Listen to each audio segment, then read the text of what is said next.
Voici l'histoire d'une polémique d'ampleur nationale partie d'un seul et unique témoignage. Depuis quelques mois, Raël fait l'objet d'une véritable campagne de diffamation basée sur des allégations non seulement mensongères, mais d'une gravité extrême. Une ancienne membre du mouvement raélien l'accuse des pires atrocités sans la moindre preuve. Une campagne médiatique d'une rare intensité sans que la moindre production apportant la contradiction ne soit possible. Pourquoi ?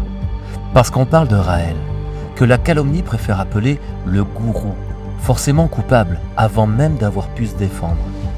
Parce qu'on parle également du mouvement raélien, qui n'est autre qu'une minorité philosophique, mais que la vindicte populaire et médiatique préfère appeler la secte. Secte, ce terme qui fait froid dans le dos et qui empêche toute possibilité de poser un débat contradictoire serein quand il s'agit de se défendre contre ce qu'il y a de pire, la rumeur. Quand il s'agit d'apporter les preuves indiscutables d'une campagne de diffamation à grande échelle. Voici dans cette vidéo le décryptage d'un emballement médiatique et de la fabrique de la haine.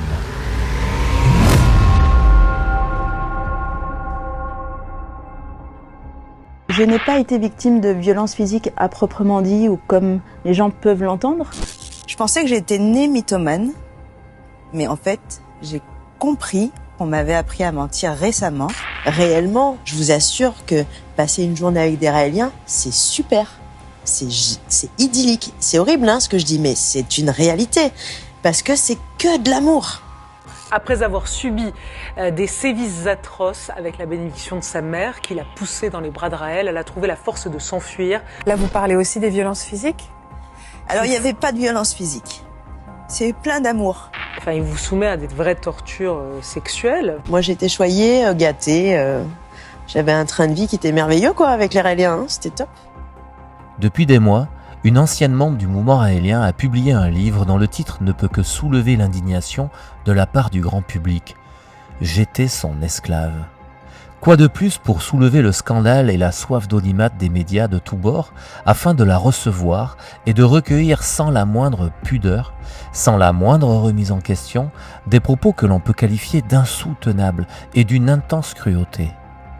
En effet, Lydia Adjira accuse Raël d'avoir commis sur elle des actes de barbarie, de violence sexuelle et de zoophilie. Elle s'est produite dans l'ensemble des médias français, que ce soit sur des chaînes de télévision comme auprès de nombreuses chaînes YouTube, générant ainsi des centaines de milliers de vues, des millions. Au vu des caractères diffamatoires des propos et surtout des accusations tenues dans ce livre, Raël a de suite porté plainte pour diffamation. Cette procédure a été initiée en mars 2025. Pourquoi ? Parce que les faits décrits sont d'une telle violence et d'une telle atrocité que Raël ne pouvait laisser dire et proférer de telles accusations sans les contester, sans les condamner et demander à la justice de reconnaître ce délit. Oui, mais voilà, il y a le temps judiciaire et le temps médiatique. Depuis plus d'1 an, Lydia Adjira se produit sur les plateaux en relayant ces accusations sans être inquiétée. Le plus choquant est de voir à quel point elle a été reçue avec de la part des médias une attitude décomplexée du moindre doute de ses propos. Aucun ne s'est inquiété en allant au-delà du témoignage pour le remettre en question. La parole d'une seule accusatrice suffisait à jeter sur Raël et le mouvement raélien l'opprobre, le discrédit et finalement la haine. Le caractère particulièrement grave de ces accusations se suffisant à lui-même.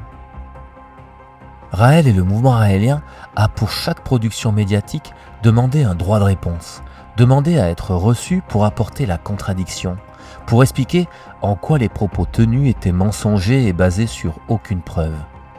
Aucun média, aucun, n'a pris le soin de recevoir ne serait-ce qu'une représentante du mouvement raélien pour remettre en question ces accusations. Parlons de Lydia Adjira. Vous allez découvrir ce que les médias ne vous disent pas, soit par ignorance, soit par volonté de le cacher. Lydia Adjira a en effet été membre du mouvement raélien. Dans son livre et dans ses interviews, elle relate par exemple l'affaire de Saint-Étienne qui, au début des années 2000, avait défrayé la chronique. Faut-il rappeler que cette affaire avait débuté en 97, quand suite à un signalement et à une audition, cette même Lydia Adjara avait accusé un Raélien de viol alors qu'il avait pu être prouvé qu'elle mentait grâce à une empreinte de carte bancaire venant réfuter ces graves accusations. Elle reconnaissait par la suite avoir menti non seulement sur ce fait précis, mais sur d'autres accusations, et l'accusé fut relaxé. En audience du procès en appel de cette affaire, le juge lui demanda pourquoi elle avait menti sur des faits aussi graves. Lydia avait seulement répondu que c'était pour se rendre intéressante. Voilà une personne dont les mensonges passés ont été reconnus et qui, des années après, reprend la même rhétorique mais en allant beaucoup plus loin dans l'ignominie. La plainte en diffamation déposée en 2025 par Raël est claire et sans ambiguïté. Elle repose sur les accusations précises proférées sans aucune preuve par Lydia Adjara. L'audience de cette affaire a eu lieu le 23 mars dernier, devant la 17e chambre correctionnelle de Paris. Lors de cette audience, la partie civile a pu apporter des éléments probants qui viennent contredire clairement les accusations de Lydia. Pour ne donner qu'un exemple qui, rien qu'à lui seul, montre combien nous sommes dans un récit hors sol, Lydia accuse Raël de lui avoir, à plusieurs reprises, introduit des objets contendants dans le vagin. Voici ses propos exacts.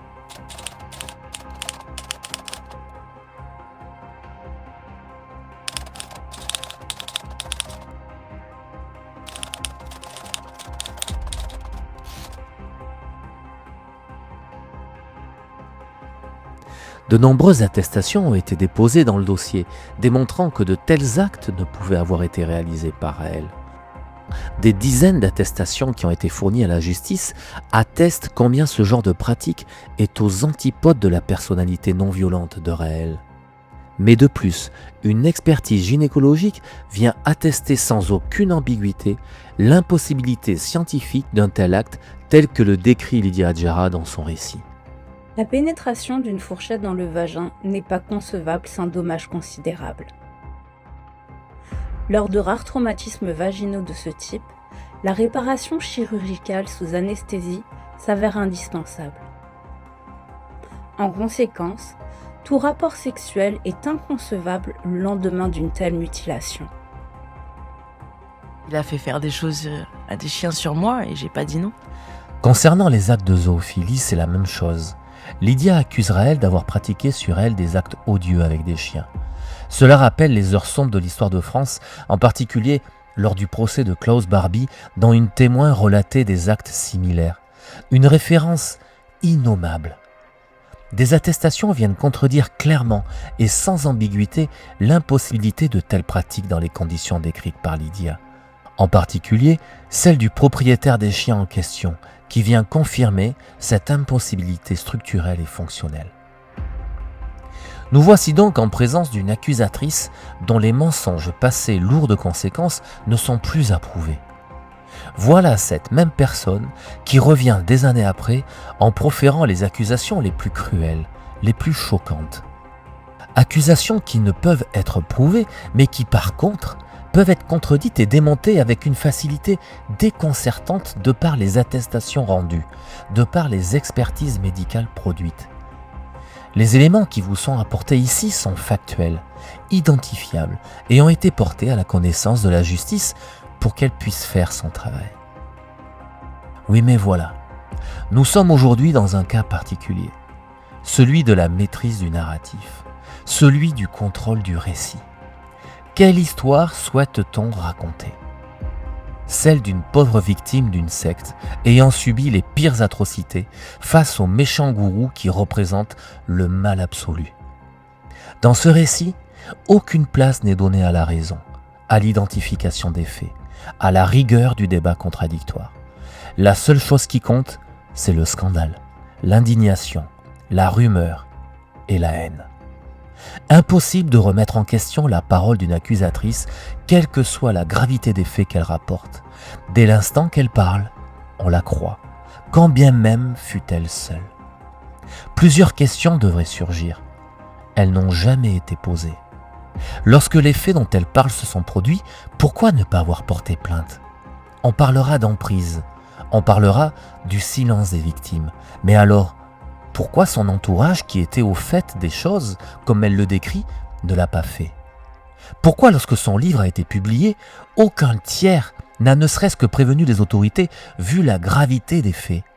Que ce soit son éditeur, que ce soit sa co-autrice qui a recueilli son témoignage, que ce soit l'ensemble des journalistes, des médias qui l'ont reçu.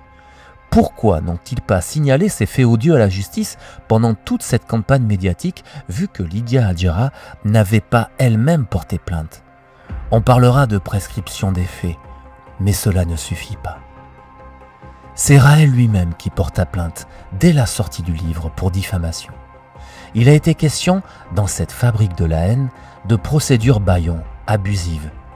Lorsqu'une personne est accusée des pires atrocités sur la voie publique, n'est-il pas de son droit, lorsque ces faits sont faux, de porter plainte pour diffamation?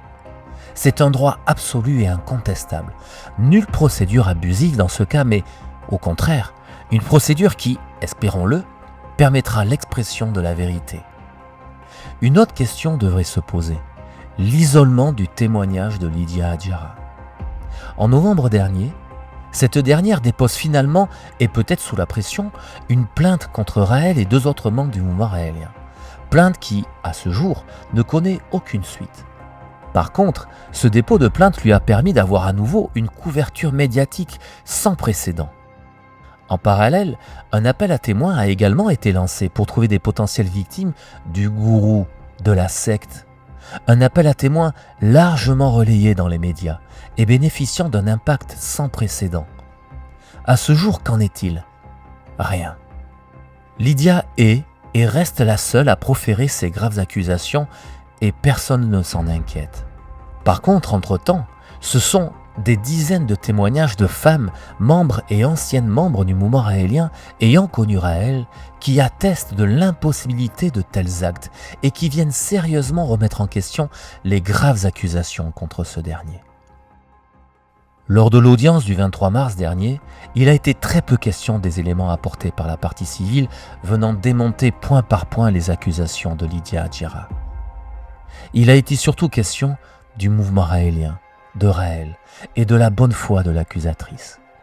Il est tellement plus facile et aisé de salir, de juger, de haïr un mouvement philosophique lorsqu'on le traite de secte et de parler de son leader quand on le traite de gourou. Aujourd'hui, c'est de cela dont il s'agit, la bonne foi d'une accusatrice face au leader d'un mouvement controversé de par la pertinence des remises en question que sa philosophie suscite. Peu importe les preuves qu'elle n'apporte pas. Peu importe les preuves et les éléments probants qui viennent par contre contredire ces accusations. C'est la question de sa bonne foi qui va être débattue. C'est cette bonne foi qui a été reprise dans l'article de BFM dont le journaliste était présent à l'audience. Il est d'ailleurs complètement fou de penser que ce même journaliste présent et qui s'est bien gardé d'apporter dans son article une vision équilibrée de l'audience a lui-même été condamné pas plus tard qu'en 2025 à une peine de 4 mois de prison pour un délit pénal. À propos de l'audience du 23 mars dernier, imaginez la scène. Nous sommes dans un procès en correctionnel pour diffamation. Dès l'ouverture, les magistrats rappellent une règle claire. Il est strictement interdit d'enregistrer les débats. Et pourtant, au cours de l'audience, Lydia Adjara, principale accusée dans cette affaire, est surprise avec un micro dissimulé à l'intérieur de sa veste. Un incident grave, en apparence incontestable. En fin d'audience, tout le monde est prié de sortir. Tout le monde, sauf Lydia Adjara et son avocate. Ce qui se passe ensuite interroge.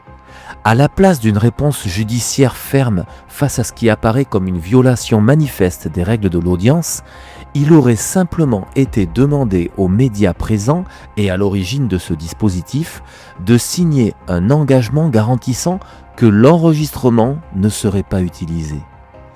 Pas de sanctions visibles, pas de conséquences immédiates apparentes.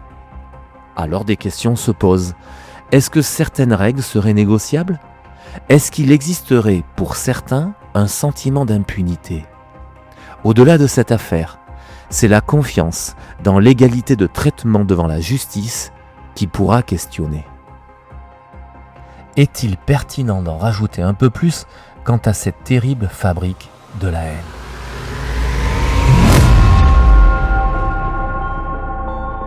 Le verdict est tombé le 4 juin dernier. Le tribunal a reconnu le caractère diffamatoire des accusations portées, mais il a considéré que Lydia Adjara avait agi de bonne foi et en conséquence l'a relaxée. Oui, vous avez bien entendu, la diffamation a été reconnue, mais l'autrice de l'ouvrage et des accusations en question a été relaxée sous couvert de la bonne foi. Ce premier jugement répond à une question essentielle. A-t-on le droit aujourd'hui en France de proférer à l'encontre d'une personne les pires atrocités sans être inquiété? Il semble que oui. A-t-on le droit d'accuser sans aucune preuve, juste par la reconnaissance d'une parole considérée comme sacrée? Il semble que oui. La justice reconnaît la diffamation. Mais cela a-t-il un sens quand cette diffamation n'est pas condamnée? Une procédure en appel a donc été initiée. Souhaitez-vous que dans notre pays sonne le début d'une nouvelle ère, celle d'une chasse aux sorcières sans limite qui permettra à n'importe qui de raconter les pires atrocités en toute impunité? Concernant Raël et le mouvement raélien, quelle sera la prochaine étape? Va-t-on raconter que les adeptes s'adonnent à des rites sataniques? Va-t-on raconter que les Raéliens pratiquent le cannibalisme entre eux? La rumeur va-t-elle faire état de sacrifices humains au sein du mouvement raélien? Tout est possible dans la surenchère, dans l'innommable. Espérons que la fabrique de la haine saura être stoppée d'ici là. Il n'en tient qu'à vous, il n'en tient qu'à nous, car tout le monde est concerné. Aujourd'hui, il s'agit de Raël, des Raéliens, mais demain, il pourra s'agir de vous. En attendant, c'est non seulement Raël, mais tous les Raéliens qui sont salis, jugés, haïs par cette campagne de diffamation. Tout ceci n'est pas gratuit et n'est pas sans conséquence dans le quotidien de ces femmes, de ces hommes. Quelle est leur faute? Quel est leur crime? Celui d'aider et d'appuyer le message d'un homme qui vient d'effrayer la chronique de par la pertinence des remises en question que suscite le mouvement spirituel qu'il a créé.